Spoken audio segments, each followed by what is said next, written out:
بسم اللہ الرحمن الرحیم الحمد للہ رب العالمین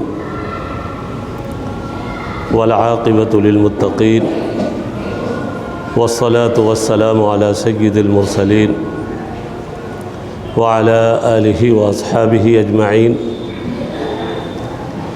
اما بعد فقد قال النبی صلی اللہ علیہ وسلم اتق اللہ حیثما کنت واتبع السیئة الحسنة تمحوها وخالق الناس بخلق حسن او کما قال علیہ الصلاة والسلام۔ محترم سامعین،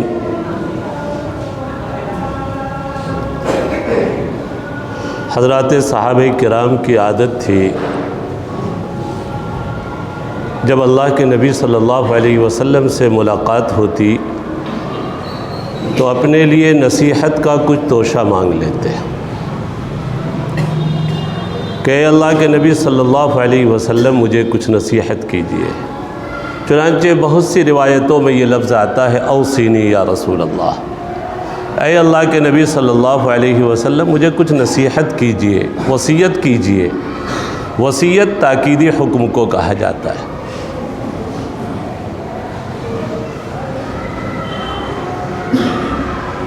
ایک صحابی کو نصیحت کرتے ہوئے اللہ کے نبی صلی اللہ علیہ وسلم نے فرمایا کہ اخلص لدینک یکفیک القلیل من العمل، دین میں اخلاص اختیار کرو، تیرے لیے تھوڑا عمل بھی کافی ہو جائے گا۔ جو بھی عمل کرو اللہ کی خوشنودی کے لیے کرو۔ چنانچہ حضرت ابو ہریرہ رضی اللہ تعالی عنہ کی مشہور روایت کہ اللہ کے نبی صلی اللہ علیہ وسلم نے فرمایا اللہ تمہارے جسموں کو نہیں دیکھتے، اللہ تمہاری صورتوں کو نہیں دیکھتے، اللہ تعالیٰ تمہارے دلوں کو دیکھتے ہیں۔ آج ہر کوئی اپنے جسم کو سنوارنے کی فکر میں لگا ہوا ہے، جسم کو سنوارنے کی ایسی فکر ہے، اللہ معاف فرمائے کہ فجر کی نماز ہو یا نہ ہو، لیکن جب 9-10 بجے اٹھے کوئی بھی چائے کی بھی دعوت دے، بلاوے چائے کا، یہ بولے گا میں تو ابھی فریش نہیں ہوا، میں ابھی فریش نہیں ہوا۔ یہ جسم کی صفائی کی فکر ہے، اچھی چیز ہے، لیکن فجر کے اہتمام کے ساتھ ہو، فجر کی پابندی کے ساتھ ہو۔ اللہ فجر کا اہتمام بھی نصیب فرمائے۔ جو بندہ صبح کی نماز پڑھ لیتا ہے، اللہ کے نبی صلی اللہ علیہ وسلم نے فرمایا وہ بندہ اللہ کی حفاظت میں چلا جاتا ہے۔ آج ہم ملک کے حالات دیکھ رہے ہیں کیسے ہر کوئی خطرے میں۔ اللہ ہم سب کے ایمان کی بھی حفاظت فرمائے، جان کی حفاظت فرمائے، پورے عالم کی حفاظت فرمائے، پوری امت کی اللہ حفاظت فرمائے۔ من صلی صلاۃ الصبح فہو فی ذمۃ اللہ، فرمان ہے اللہ کے نبی صلی اللہ علیہ وسلم کا کہ جو کوئی صبح کی نماز پڑھ لے وہ اللہ کی حفاظت میں چلا جاتا ہے۔ آج سب سے زیادہ ہم فجر کی نماز ضائع کر رہے اور امت فجر کی برکت سے محروم ہے، جو اللہ کی خصوصی تجلی کے نازل ہونے کا وقت ہے، خصوصی برکت کے نازل ہونے کا وقت ہے، اور جس وقت کے لیے اللہ کے نبی صلی اللہ علیہ وسلم نے خصوصی دعا دی امت کو، اے اللہ میری امت کی صبح میں برکت دے، اے اللہ میری امت کی صبح میں برکت دے۔ آج ایک بڑا طبقہ امت کا فجر کی نماز ضائع کر رہا ہے اور فجر کے وقت کی وہ عبادت سے محروم ہے ہم سب۔ اللہ ہم سب کی اس کوتاہی کو دور فرمائے۔ تو اللہ کے نبی صلی اللہ علیہ وسلم نے نصیحت کی ایک صحابی کو، دین میں اخلاص اختیار کرو۔ یہ سنا رہا تھا میں، اللہ کے لیے کوئی بھی کام کرنا ہے، اللہ تبارک و تعالی ہماری نیتوں کو دیکھتے ہیں، اور نیت عمل سے بہتر ہے۔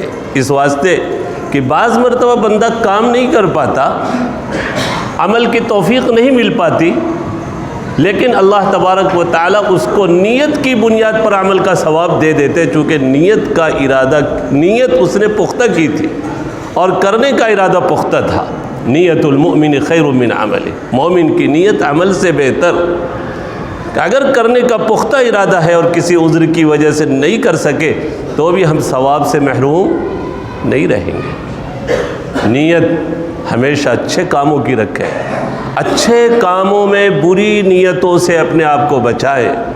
حضرت مولانا علی میاں صاحب ندوی رحمۃ اللہ علیہ کا ایک جملہ یاد آتا، حضرت فرماتے تھے اس امت کو بدعملی نے اتنا نقصان نہیں پہنچایا ہے جتنا بدنیتی نے نقصان پہنچایا۔ آج خیر کرنے والے کم ہیں، نیک کام کرنے والے کم ہیں، لیکن نیک کاموں کے وقت عموماً ابلیس شیطان ہماری نیتوں کو بگاڑ دیتا ہے۔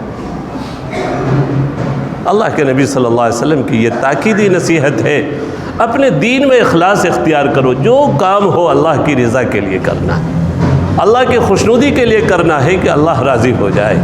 اللہ ہمارے جسموں کو نہیں، ہماری صورتوں کو نہیں، اللہ ہمارے دلوں کو دیکھتے ہیں، دلوں کو بنانا ہے۔ اللہ ہم سب کے دلوں کو بنا دے، دلوں میں اخلاص بھی نصیب فرمائے، دلوں میں صفائی بھی نصیب فرمائے، قلوب کو صاف بھی فرما دے، نفوس کی پاکیزگی اللہ نصیب فرمائے۔ اللہم آتی نفسی تقواہا وزکھا انت خیر من زکاہا، یہ دعا کیا کرتے تھے اللہ کے نبی صلی اللہ علیہ وسلم، جبکہ آپ کو ضرورت نہیں ہے تقوی کی، اللہ کی جانب سے آپ کی خصوصی حفاظت، لیکن سکھانا ہے امت کو کہ امت بھی ایسی دعاؤں کا اہتمام کرے کہ پیغمبر صلی اللہ علیہ وسلم معصوم ہونے کے باوجود خود ایسی دعا کر رہے، اے اللہ میرے نفس کو تقوی نصیب فرما دے، پرہیزگاری نصیب فرما دے، اور نفس کو اے اللہ پاک کر دے، صاف کر دے، اور آپ سے بہتر کوئی صاف کرنے والا نہیں۔ وَزَكِّهَا أَنْتَ خَيْرُ مَنْ زَكَّاهَا، اللہ ہمارے نفوس کو، ہمارے دلوں کو صاف فرما دے۔ اللہ تعالیٰ صاف ستھرے دل کو چاہتے، اللہ چاہتے ہیں کہ بندے کا دل صاف ستھرا ہو۔ قیامت کے دن جان لے کوئی چیز کام آنے والی نہیں، مال بھی نہیں، اولاد بھی نہیں۔ حضرت ابراہیم علیہ السلام کا تذکرہ کرتے ہوئے اللہ تعالیٰ نے ایک جگہ ارشاد فرمایا، یوم لا ينفع مال ولا بنون الا من اتى اللہ بقلب سلیم۔ دیکھو قیامت کے دن مال نہیں کام آئے گا، اولاد نہیں، ہاں جو اللہ کی بارگاہ میں صاف ستھرا دل لے کر گیا، قلب سلیم لے کر آیا، قلب سلیم لے کر آیا، قلب سلیم اس کے کام آئے گا، صاف ستھرا دل۔ اذ جاء ربہ بقلب سلیم، حضرت ابراہیم علیہ السلام اپنے رب کے پاس صاف ستھرا دل لے کر آئے۔ تمام پیغمبروں کا حال یہی تھا، تمام صالحین کا حال یہی تھا، انہوں نے سب سے زیادہ محنت دل کے بنانے پر کی، سب سے زیادہ۔ اور حضرات انبیاء کرام کی بھی عوام پر جو محنت ہوئی ہے وہ دل کو بنانے کی، ایمان کا تعلق بھی دل ہی سے۔ دل صاف ہونا چاہیے، دل کی صفائی بڑی چیز ہے۔ بندہ بڑا خوش نصیب ہے جس کو قلب سلیم نصیب ہو جائے، صاف ستھرا دل نصیب ہو جائے۔ صاف ستھرا دل ہوتا کون سا؟ وہ دل صاف ستھرا ہوتا جس میں گندے عقیدے نہ ہو، گندے عقیدے نہ ہو۔ پیشانی اللہ کے سامنے جھکے گی، کہیں قبر پر درگاہ پر ہماری پیشانی، ہم گندے عقیدے والے نہیں، گندے عقیدے والے نے سجدہ صرف اللہ کے لیے، عبادت صرف اللہ کے لیے۔ ہم روزانہ اللہ کے سامنے 5 وقت کی نماز میں کھڑے ہو کر یہ عہد کرتے ہیں سورہ فاتحہ پڑھتے ہوئے، ایاک نعبد و ایاک نستعین، اے اللہ ہم آپ ہی کی عبادت کرتے ہیں، آپ ہی سے مدد مانگتے ہیں، ہم اللہ سے عہد کر رہے ہیں، اب پیشانی اللہ کی بارگاہ کے سوا کہیں نہیں جھکے گی، ہماری کسی اور کے در پر نہیں جھکے گی۔ حضرت امام مالک رحمۃ اللہ علیہ، امام دار الہجرہ مدینہ منورہ کے تھے، کہتے تھے مجھے تو ڈر لگتا ہے جب یہ آیت پڑھتا ہوں ایاک نعبد و ایاک نستعین، ڈر یہ لگتا ہے اللہ تعالیٰ یہ نہ کہے بندہ تو جھوٹ بول رہا ہے، اے بندہ تو جھوٹ بول رہا، کہتا تو ہم آپ ہی کی عبادت کرتے، تو پیشانی تو کہیں بھی جھکا دیتا ہے، تو کہتا ہم آپ ہی سے مدد مانگتے، تو کہیں بھی بندہ ہاتھ پھیلا دیتا ہے۔ ایاک نعبد و ایاک نستعین، اللہ ہی کے لیے عبادت کرنا ہے، عبادت اللہ کی ذات کے ساتھ خاص ہے۔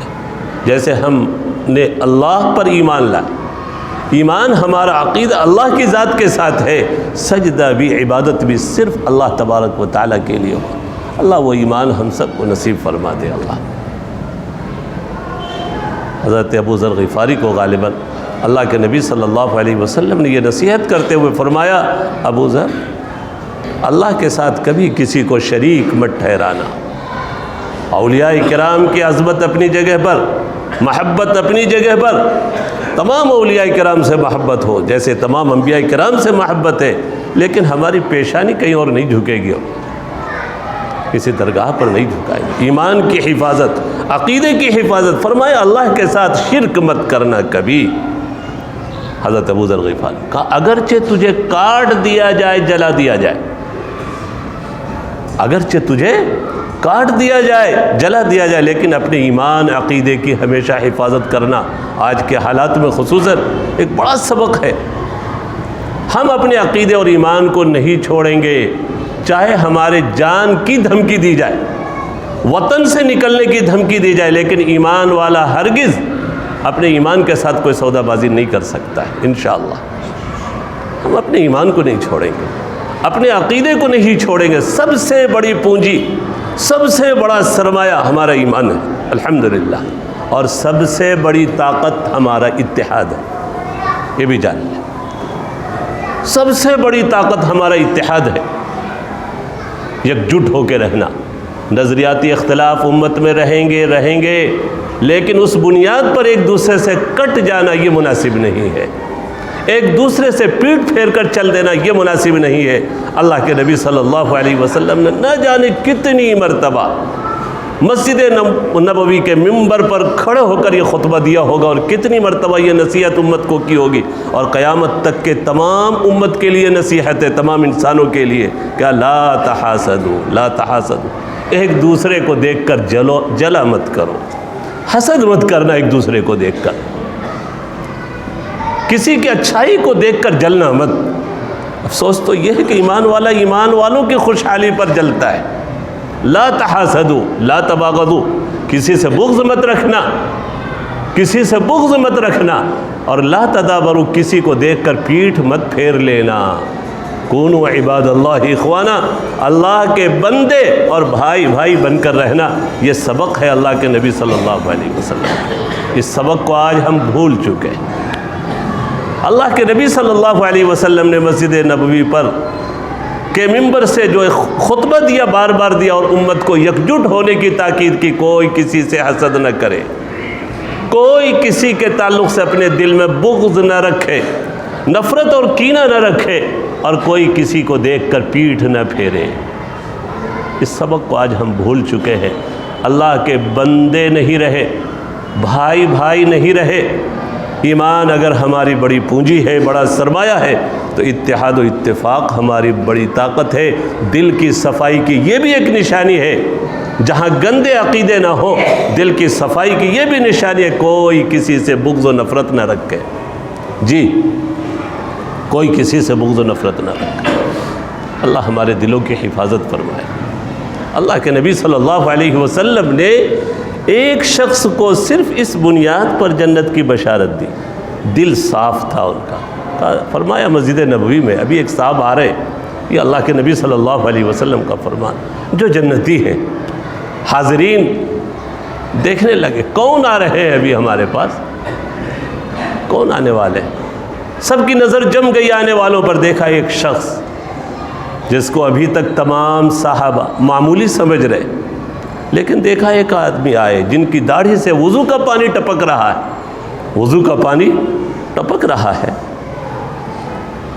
صحابہ تعجب میں پڑ گئے، اللہ کے نبی صلی اللہ علیہ وسلم نے ان کو جنت کی بشارت دی کہ یہ جنتی ہے۔ اب ان کے پیچھے لگے، شاید چھپ کر کوئی بڑی نیکی کرتے ہو، جس بنیاد پر ان کو جنت کی بشارت ملی، چھپ کر لمبی لمبی نمازیں پڑھتے ہو، تلاوت کرتے ہو، صدقہ خیرات کرتے ہو۔ جب ان کے پیچھے لگے تو معلوم ہے کوئی ایسی بڑی نیکی چھپ کر نہیں کرتے۔ جب انہوں نے بتایا کہ بس میرے اندر ایک خوبی ہے جو میں اپنے اندر پاتا ہوں، اور جس بنیاد پر ہمارے پیغمبر صلی اللہ علیہ وسلم نے ہم کو جنت کی بشارت دی، خوشخبری دی، وہ یہ ہے کہ میں اپنے دل میں کسی بھائی کے تعلق سے کوئی کینہ نہیں رکھتا، کوئی کینہ نہیں رکھتا، کوئی مشکل نہیں ہے میں دل کو کینے سے پاک کرنا کوئی مشکل نہیں. دعا کرے ہر آدمی, ربنا لا تجعل فی قلوبنا غلا للذین آمنوا ربنا, آئے ہمارے رب دل میں ہمارے کسی کے تعلق سے نفرت نہ رکھیے. آج پڑوسی سے نفرت رکھ رہا, غلط ہے. پڑوسی کو پڑوسی سے تکلیف ہو رہی. ایمان والا تو وہ ہے جو چوٹیوں کو بھی تکلیف نہیں پہنچاتا. حسن بصری رحمۃ اللہ علیہ سے پوچھا گیا, نیک شخص کی پہچان بتائیں آپ. حسن بصری رحمۃ اللہ علیہ بہت اونچی ہستی, جنہوں نے نبوت کے گھرانے کا دودھ پیا ایک روایت کے مطابق, اس لیے اللہ تعالیٰ نے ان کی گفتگو میں بات چیت میں نبوت والی تاثیر پیدا کر دی. حسن بصری رحمۃ اللہ علیہ, ان سے پوچھا گیا کہ ان الابرار لفی نعیم, نیک لوگ جنت میں ہوں گے, جنت کی نعمتوں میں ہوں گے, نیکوں کی آپ پہچان بتائیں, ابرار کی پہچان بتائیں. ابرار حضرت مولانا یونس صاحب پونا والے اکثر فرماتے تھے, ان کا ایک جملہ یاد آیا ابھی. حضرت فرماتے تھے کہ اللہ برار والوں کو ابرار بنا دے. فرماتے تھے حضرت برار والوں کو, حضرت مولانا یونس صاحب برار والوں کو, برار یہ علاقہ کولے والے, برار والوں کو اللہ ابرار بنا دے. تو ابرار کسے کہتے ہیں؟ حسن بصری رحمۃ اللہ علیہ نے بتایا کہ ابرار کی دو پہچان, الذین لا یؤذون الزر, جو چوٹیوں کو بھی تکلیف نہ پہنچائے. ایمان والے کی شان یہی ہوتی, ہماری ذات نفع بخش بنے. خیر الناس من ینفع الناس, سب سے اچھا آدمی وہ جو لوگوں کو نفع پہنچانے کی فکر کرے. ہماری ذات نفع بخش ہونی چاہیے. ہم کسی کو اپنی ذات سے ہم کو اگر کوئی پتھر بھی مارے ہم اس کو پھل دینے کی کوشش کریں. جنید بغدادی رحمۃ اللہ علیہ کے ماموں ایک درخت کے نیچے آرام فرما رہے, سر سقطی رحمۃ اللہ علیہ قیلولہ کر رہے. درخت بولنے لگا, یہ بزرگوں کی کرامت ہے, بزرگوں کی کرامت حق ہے. یہ جال کرامات الاولیاء حق, بزرگوں سے کرامت ہوتی.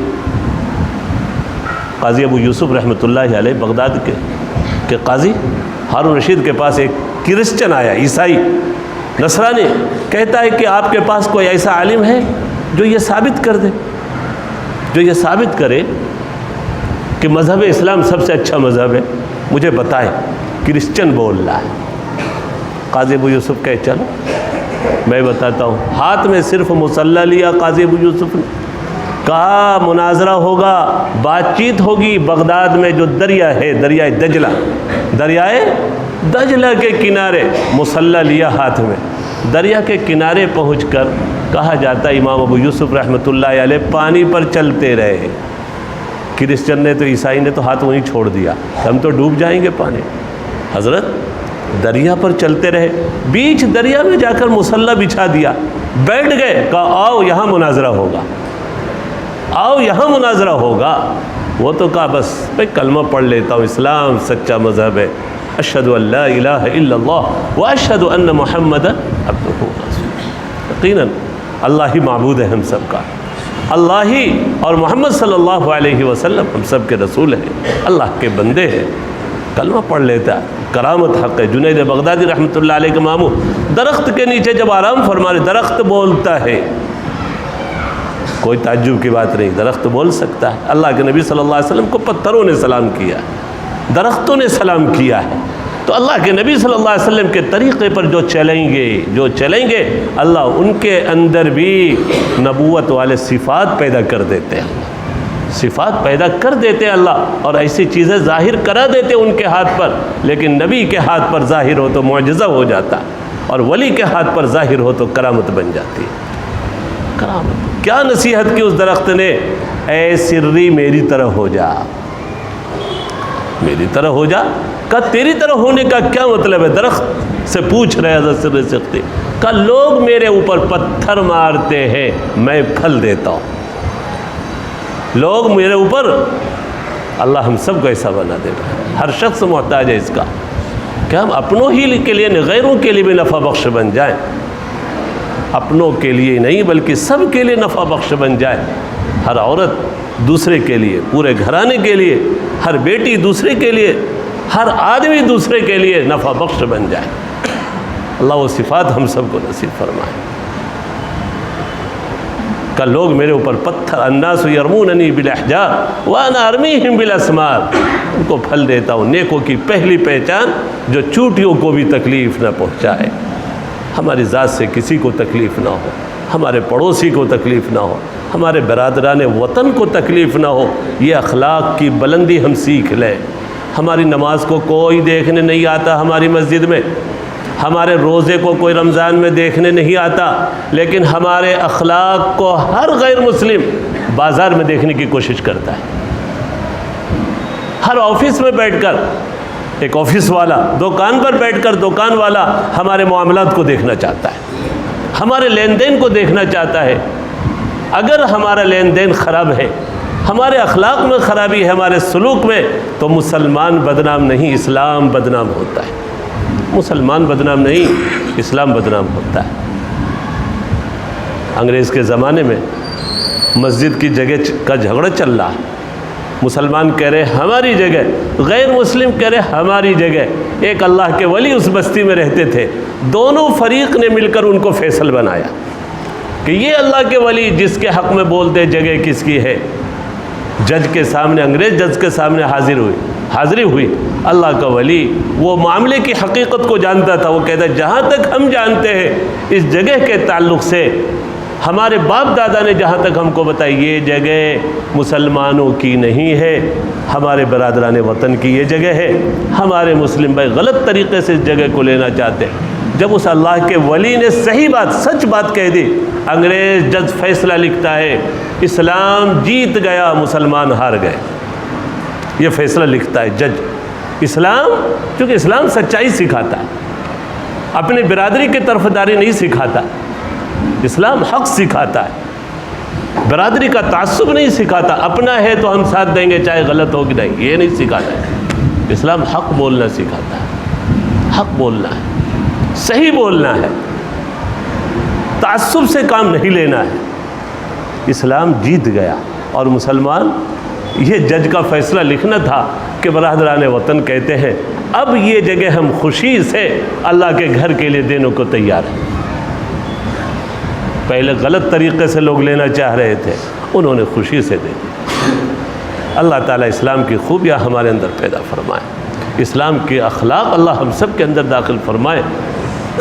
جی اللہ ابرار بنا دے۔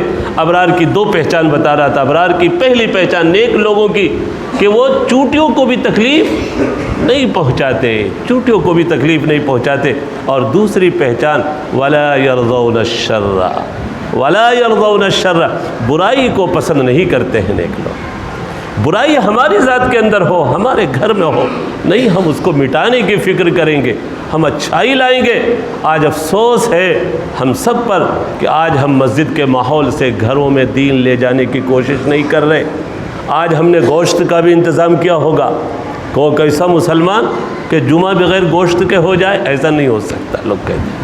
آج ہم نے خوب سبزی بھاجی کا انتظام کیا ہوگا، ساری چیزیں ہم گھر سے باہر لے جانے کی، گھر کے باہر سے گھر میں لے جانے کی کوشش کر رہے ہیں۔ لیکن کتنے ایسے لوگ ہیں جو گھر کے اندر دین لے جانے کی بھی کوشش کرتے ہو کہ ہمارے گھروں میں دین بھی آ جائے۔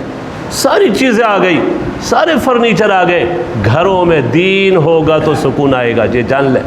آج جتنے میاں بیوی کے جھگڑے ہیں سب کی بنیاد بے دینی ہے، سب کی بنیاد بے دینی ہے۔ دین ہوگا تو سکون بھی ہوگا، اللہ کی یاد میں سکون ہے۔ الا بذکر اللہ تطمئن القلوب، دین میں اللہ نے سکون رکھا ہے۔ اللہ کا وعدہ جھوٹا نہیں ہو سکتا۔ اللہ کا فرمان ہے من عمل صالحا من ذکر او انثى وهو مؤمن فلنحيينه حیاتا طیبہ، جو بھی آدمی نیک عمل کرے گا، مرد ہو یا عورت ہو، نمازوں کا اہتمام، صدقات کا اہتمام، ساری بھلائیوں اور اچھائیوں کا اہتمام اگر آ جائے تو اللہ کا وعدہ ہے مرد ہو یا عورت ہو، ہم اسے خوشگوار زندگی دیں گے۔ ہر چیز کی تاثیر ہوتی ہے، پانی کی تاثیر اگر پیاس بجھانا ہے، کھانے کی چیزوں کی تاثیر بھوک مٹانا ہے، تو نیک عمل کی تاثیر زندگی میں سکون ہے، نیک عمل کی تاثیر زندگی میں سکون ہے۔ اگر گھروں میں بے چینی ہے تو آپ اپنے اعمال کا، ہم سب اپنے اعمال کا جائزہ لیں۔ اگر اعمال مردہ ہو رہے ہیں، سنتیں مردہ ہو رہی ہیں، ہم اپنے اعمال کا جائزہ لیں، اعمال کو سدھارنے کی فکر کریں، کہیں ہم حرام میں ملوث تو نہیں ہیں، غلط چیز تو گھر والوں کو نہیں کھلا رہے، ہم حرام لقمے تو نہیں دے رہے۔ جنید بغدادی کے پاس شاہ بہلول پہنچے، کہا کھانا کھاؤ، کہا کھانے کا ادب بتائے، کہا بسم اللہ پڑھنا، ہاتھ دھونا، پاس سے کھانا، کہا ارے یہ تو چھوٹے آداب ہے، بڑے آداب کچھ بتائیں، اصل ادب تو بتائیے۔ کہا اچھا اصل ادب، تو پھر بتایا حضرت جنید بغدادی نے، کھانے کا اصل ادب یہ ہے کہ یہ تحقیق کر لیا جائے ہم جو کھا رہے ہیں حلال ہے کہ حرام، ہم جو کھا رہے ہیں وہ حلال ہے کہ یا حرام ہے۔ ہم نے اپنے آمدنی کی فکر نہیں کی، کیسی آمدنی؟ اللہ ہر چیز کی اصلاح فرما دے، ہمارے اخلاق کو اللہ اصلاح، ہمارے معاملات کو اللہ درست فرما دے، اور سب سے بڑی چیز دل کی اللہ اصلاح فرما دے۔ اللہ ہمارے قلوب کی اصلاح فرما دے، قلب سلیم اللہ سب کو نصیب فرمائے۔ انبیاء کرام کی جو محنت رہی، تمام صالحین کی جو محنت رہی ہے، دل بن جاوے، دل سنور جاوے، اللہ ہم سب کے دلوں کو سنوار دے، اللہ عمل کی بھرپور توفیق نصیب فرمائے، آنے کو قبول فرمائے۔ انشاءاللہ سنت و نوافل سے جب فارغ ہو جائیں گے ساتھی، مختصر مجلس ہوگی ذکر اور مراقبے کی۔ جمعہ کا دن فارغ ہی رہتا ہے الحمدللہ، تمام ساتھی تھوڑی دیر بیٹھنے کی کوشش کریں، 20 سے 25 منٹ کی مجلس ہوگی، بہت تو آدھا گھنٹہ، جلد از جلد اس کو ختم کرنے کی کوشش ہوگی۔ جمعہ کا مبارک دن ہے، سید الایام ہے، اللہ نے یہ دن ہم سب کے لیے عبادت کے لیے رکھا ہے۔ عبادتوں میں سے یہ بھی ہے کہ اللہ کو یاد کر لیا جائے، کچھ دیر مراقبہ ہو، ختم خواجگان ہو، انشاءاللہ اللہ سب تبارک و تعالیٰ قبول فرمائے، توفیق دے۔ سنت پڑھ لیں جن ساتھیوں کی سنت باقی۔ وصلی اللہ علی النبی الکریم۔